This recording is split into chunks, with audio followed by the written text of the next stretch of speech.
Halo teman-teman, selamat datang di Ruang Refleksi. Di sini kita ngobrol soal cinta, move on, dan hidup yang kadang rasanya lebih drama daripada sinetron.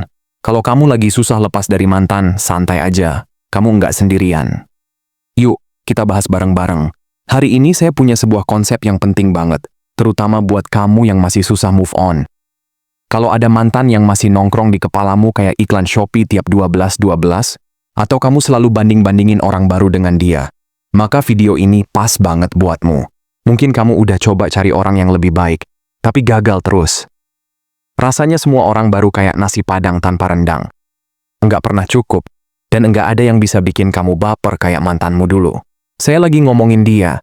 Iya, dia yang bikin kamu senyum-senyum sendiri, yang bikin jantungmu balap kayak Valentino Rossi, yang bikin kamu jatuh cinta pol-polan, tapi pada akhirnya bilang, aku enggak mau sama kamu. Kalau ingat bagian itu, rasanya kayak pulsa tinggal Rp1 dan sinyal hilang. Ada 4 hal yang mau saya kasih tahu, yang saya jamin bisa bikin kamu sedikit lebih lega. 1. Konsep hotel liburan.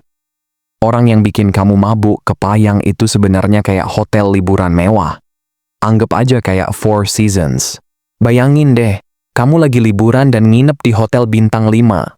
Sarapan omelet buatan chef, kolam renang infinity pool, AC dinginnya pas.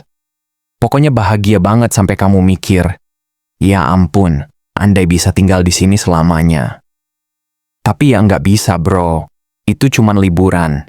Realitanya, kamu harus pulang ke rumah, bayar listrik, cuci piring, dan kadang kompor bocor. Nah, orang yang enggak mau berkomitmen sama kamu, itulah hotel liburan itu. Indah, seru, penuh momen manis. Tapi bukan rumahmu. Karena rumah itu adalah orang yang milih kamu setiap hari. 2. Tentang closure. Ini topik favorit banyak orang. Karena begitu ditolak, tiba-tiba mantan naik kasta. Kayak artis K-pop di hati kita. Padahal dulu, telat balas chat aja udah bikin kita gondok. Kita merasa nggak ada closure. Kita pengen tahu, kalau aja hubungan ini lanjut 6 bulan lagi, mungkin kita bahagia selamanya. Padahal itu cuma drama FTV. Masalahnya, ketika ketemu orang baru, kita nggak bisa dapat closure dari mereka. Karena yang bisa ngasih closure cuma orang yang bikin luka itu.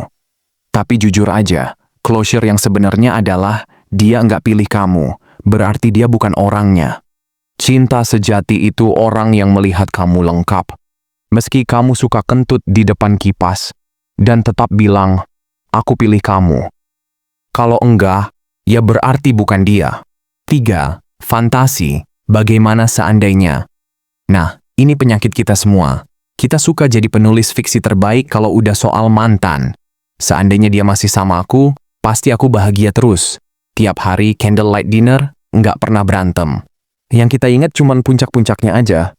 Padahal itu kayak ingat enaknya makan bakso tapi lupa sakit perutnya. 4. Kamu nggak tahu apa yang bikin bahagia besok. Saat kita bandingin orang baru dengan mantan, sebenarnya kita lagi bilang, aku mau bahagia dengan cara lama.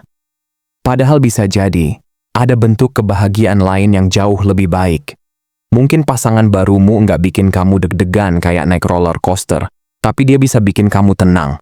Kayak dapat gajian pas tanggal 1. Mungkin dia nggak centang kotak-kotak lama yang kamu cari, tapi justru nyentangin kotak baru yang lebih penting. Bikin kamu aman, nyaman, dan dihargai. Menikahi hidup nyata, bukan fantasi. Banyak dari kita sibuk bilang, andai aja dia nggak ninggalin aku. Andai aku nggak salah waktu itu. Andai aku cukup buat dia. Itu semua fantasi semesta paralel. Nyatanya, ya udah kejadian. Kalau kamu sibuk hidup di semesta paralel itu, kamu kayak orang yang udah putus listrik tapi masih nyalain remote TV. Nggak bakal nyala. Hidup yang nyata ada di sini. Saat kamu berhenti nikahin fantasi, lalu mulai nikahin hidupmu sendiri, di situ kebahagiaan dimulai. Karena di dunia nyata inilah cinta baru bisa datang, dalam bentuk yang bahkan enggak pernah kamu bayangin sebelumnya. Dan itu indah banget, karena biasanya, justru cinta yang enggak kamu duga itulah yang bikin bahagia sungguhan. Ingat, tugas kita bukan terus-terusan nikahin fantasi, tapi nikahin realita. Karena justru di sanalah cinta tak terduga lagi ngantri buat masuk ke hidupmu. Terima kasih sudah mampir di Ruang Refleksi. Semoga obrolan ini bisa bikin kamu lebih kuat, lebih ikhlas, dan mungkin bisa ketawa lagi, walau hati sempat retak. Jangan lupa like, share, dan subscribe, biar kita bisa terus refleksi bareng-bareng. Sampai ketemu di video berikutnya.